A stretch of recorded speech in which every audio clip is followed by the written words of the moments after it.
Hello everyone. People say that life is a journey. Yes, and motherhood, it's a part of that journey. And a mother tries her best to be as much perfect as she can. But sometimes that may lead to anger. Hello everyone. क्या आपके साथ भी ऐसा होता है कि इस motherhood journey में आपको ऐसा लगता है कि आपको बहुत ज़्यादा गुस्सा आने लगा है और जो आपका गुस्सा है वो आप कंट्रोल नहीं कर पा रहे हो या आपको समझ नहीं आ रहा कि आपको इतना गुस्सा क्यों आ रहा है और शायद ये गुस्सा मदरहुड जर्नी में एंटर करने के बाद आना स्टार्ट हुआ है। अगर इनमें से कोई भी चीज़ आपको फील होती है तो आज की वीडियो आप ज़रूर देखिए। आज की वीडियो में हम 3 ऐसे रूट कॉज जानेंगे जो मे बी आपके गुस्से का कारण हो सकता है और साथ ही साथ ये भी जानने की कोशिश करेंगे कि हम ऐसे गुस्से पे कैसे कंट्रोल कर सकते हैं। तो स्टार्ट करते हैं आज के वीडियो को। वीडियो शुरू करने से पहले मैं आप सबसे रिक्वेस्ट करूँगी consider subscribe my channel and thanks to all of you who have already subscribe. Let's start the video. तो मेरी कॉजेज़ की और सॉल्यूशंस की कुछ लिस्ट है और ये जो लिस्ट है इसमें 3 मेजर कॉजेज़ जो मुझे रियलाइज़ हुआ कि हमारे एंगर के हो सकते हैं वो मैं आपसे डिस्कस करूँगी और साथ ही साथ हर एक कॉज के सॉल्यूशंस भी। तो सबसे पहला रीज़न जो मुझे समझ में आता है वो होता है हमारे खुद की इंटरनल और फिजिकल वीकनेस का। इंटरनल और फिजिकल वीकनेस मीन्स क्योंकि हमने भी मदरहुड जर्नी जो हमारी स्टार्ट हुई after the delivery of the child उसके पहले भी हमने एक बहुत ही टफ फेज को सफ़र करा होता है या फिर इंजॉय भी करा होता है किसी किसी ने, पर कुछ लोगों के साथ बहुत सारे नॉशियाटिक और वीकनेस और बहुत तरह के इश्यूज भी आए होते हैं। तो हमने वो 9 मंथ्स भी क्रॉस करा होता है before the delivery of the child और उसके बाद ये हमारे पास एक न्यू फेज़ आया होता है जिसमें कि हम बेबी की केयर कर रहे होते हैं, बहुत सारी रिस्पॉन्सिबिलिटीज़ उठा रहे होते हैं। उन रिस्पॉन्सिबिलिटीज़ के साथ कुछ मदर्स तो ऐसी हैं जो अपने डाइट का प्रॉपर केयर करती हैं या फिर उनके पास कोई ऐसा होता है जो उनकी डाइट की केयर कर रहा होता है, बट किसी किसी के साथ ऐसा भी होता है कि वो अपने डाइट की केयर नहीं कर पाते।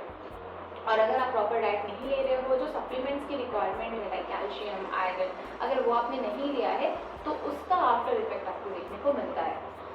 आप इस चीज़ को बहुत लाइटली लेते हो क्योंकि आपको नहीं रियलाइज़ होता कि इंटरनली आप वीक हो, आपके अंदर कुछ न्यूट्रिएंट्स की कमी है या फिर कोई ना कोई बॉडी में आपके किसी चीज़ की स्कैसिटी चल रही है और यही रीज़न है कि आपको उतनी स्ट्रेंथ नहीं फील होती जो आपको एग्जैक्टली होनी चाहिए। और जब आपको स्ट्रेंथ फील नहीं होती और आपके सामने आपको बहुत सारी चीज़ें दिख रही होती हैं तो आपको इरिटेशन सी होती है और जब आपको इरिटेशन होती है तो आपको गुस्सा आता है और ये आपके गुस्से का सबसे बड़ा रीज़न होता है। मदरहुड की जर्नी में एंटर करने के बाद जो आपके गुस्से का रेट इंक्रीज हुआ है उसका एक सबसे बड़ा रीज़न ये हो सकता है कि आप इंटरनली या फिजिकली वीक हो। दूसरी चीज़ ये होती है कि कुछ मदर्स बहुत प्रॉपर डाइट ले रही होती हैं बट वो साथ में बेबी को फीड करा रहे होती हैं और जब आप बेबी को फीड करा रहे हो और बेबी ग्रेजुअली इंक्रीज हो रहा है, वो 1 ईयर ओल्ड हो चुका है, वो 1.5 ईयर ओल्ड हो गया है, तो उसकी रिक्वायरमेंट बहुत ज़्यादा है और वो हाई रेट जो रिक्वायरमेंट है बेबी की उसको आप फुलफिल कर रहे हो। तो आप तो वही डाइट ले रहे थे जो शुरू से ले रहे हो, आपको लग रहा है कि आप सारी चीज़ों को इंटेक कर रहे हो, बट आपका जो डाइट है, आप जो सप्लीमेंट्स ले रहे हो उसका मेजॉरिटी ऑफ पोर्शन तो फीड में जा रहा है बेबी को और आपको बहुत ही कम एसिमुलेट हो रहा है। तो आपको ये भी समझना होगा कि अगर आप फीडिंग ले रहे हो बेबी को for a long duration, 1 year is really needed by the baby, पर आप उससे ऊपर भी दे रहे हो अगर जैसे पेडिट्रिशियन प्रेस्क्राइब करते हैं कि आप 2 साल तक फीड दो, बाकी आपकी अपनी चॉइस है। तो आप अपनी चॉइस को बिल्कुल प्रायोरिटी पर रखो पर साथ में अकॉर्डिंगली डाइट लो। तो ये सबसे पहला रीज़न होता है जहाँ पे आपको गुस्सा आ सकता है, इज द वीकनेस इंटरनल और फिजिकल। अब इसका सोल्यूशन क्या है? पहले आपको क्या करना होगा, अगर आपके बेबी की एज 1 ईयर से एवर है तो आपको फीडिंग जो हैबिट है बेबी की उसको चेंज करना होगा। अगर आप प्रॉपर डाइट ले रहे हो, आपको ऐसा लग रहा है कि मेरा प्रॉपर इनटेक है हर चीज़ का, fruits, minerals, vegetables, everything you are taking in a proper manner, तो आपको ये ध्यान देना होगा कि आप फीड कितनी दे रहे हो बेबी को, डे टाइम, नाइट टाइम, किस टाइम पे आपका रेट बहुत हाई जा रहा है बेबी फीड का।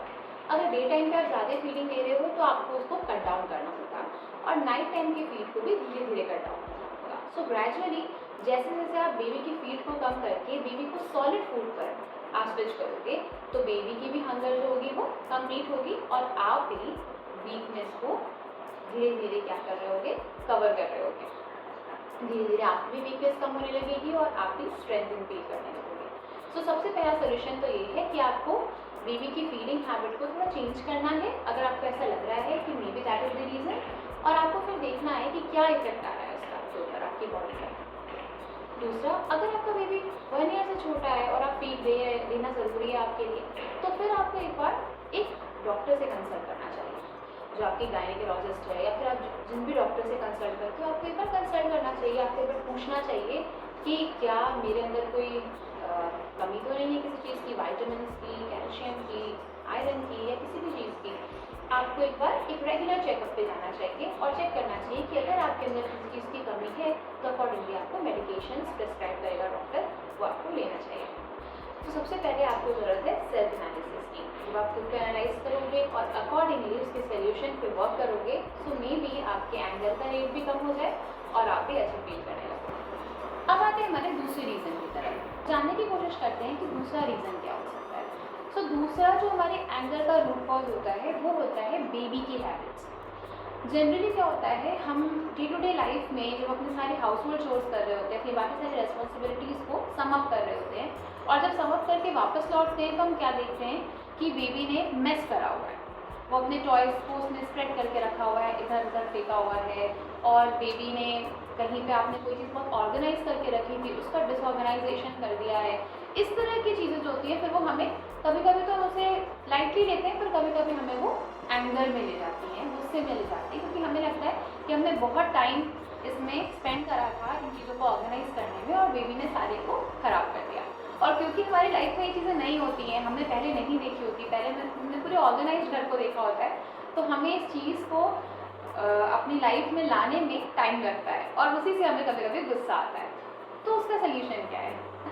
कभी कभी हम ऐसा सोचते हैं कि इसका सल्यूशन है बच्चे को डांटना या बच्चे को मारना।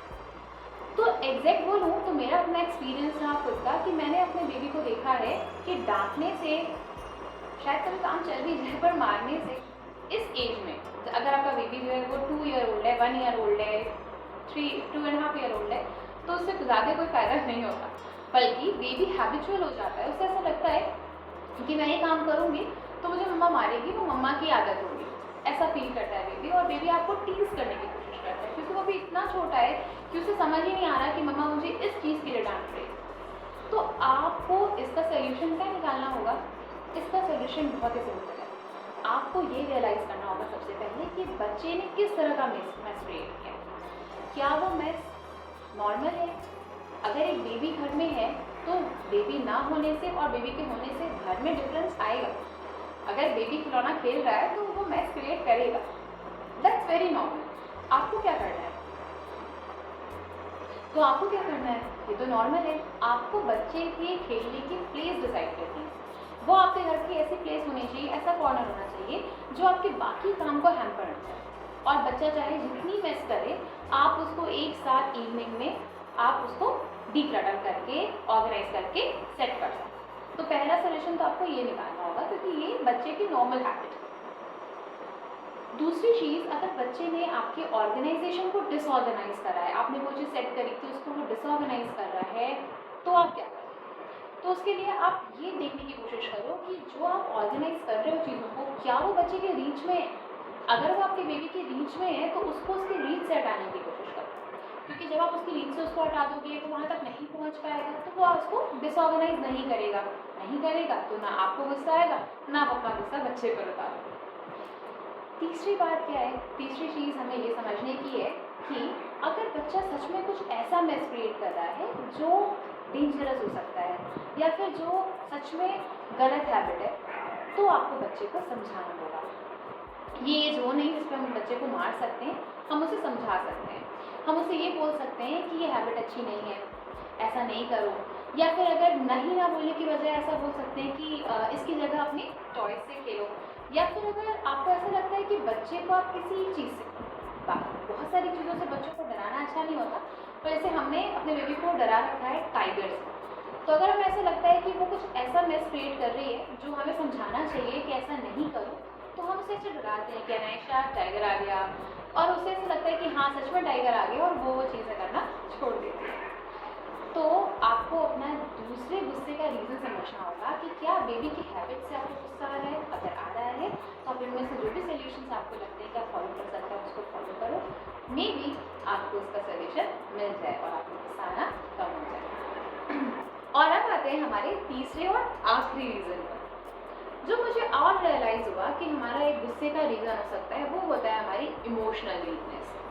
तो मदरहुड की जर्नी में एंटर करते हैं तो हमारी लाइफ का एक न्यू फेज स्टार्ट होता है, और जब ये न्यू फेज स्टार्ट होता है, न्यू रिस्पॉन्सिबिलिटीज़ आती हैं हमारे पास, तो उस टाइम पे हमें इमोशनल सपोर्ट की बहुत ज़रूरत होती है। इमोशनल सपोर्ट मीन्स आपके घर में जो भी फैमिली मेम्बर्स हैं, आपके हस्बैंड हैं, वो आपको पूरा टाइम ये बताने की कोशिश कर रहे हैं कि whatever you are doing is the best, you are trying your best, you are doing the things perfectly. या फिर अगर आप कहीं गलत कर रहे हो तो आपको प्यार से समझें। दूसरा, आपको एक ऐसे सपोर्ट की ज़रूरत होती है कि लोग आपको ये बोले कि don't worry, we are here, हम यहाँ पर हैं, हम आपके हेल्प सपोर्ट के लिए खड़े हैं आपके पास। इस तरह की चीज़ों की हमें उस समय बहुत नीड होती है, क्योंकि हमें ऐसा लगता है कि हाँ, हम इस मदरहुड जर्नी में अकेले नहीं हैं, हमारे साथ बहुत से लोग हैं।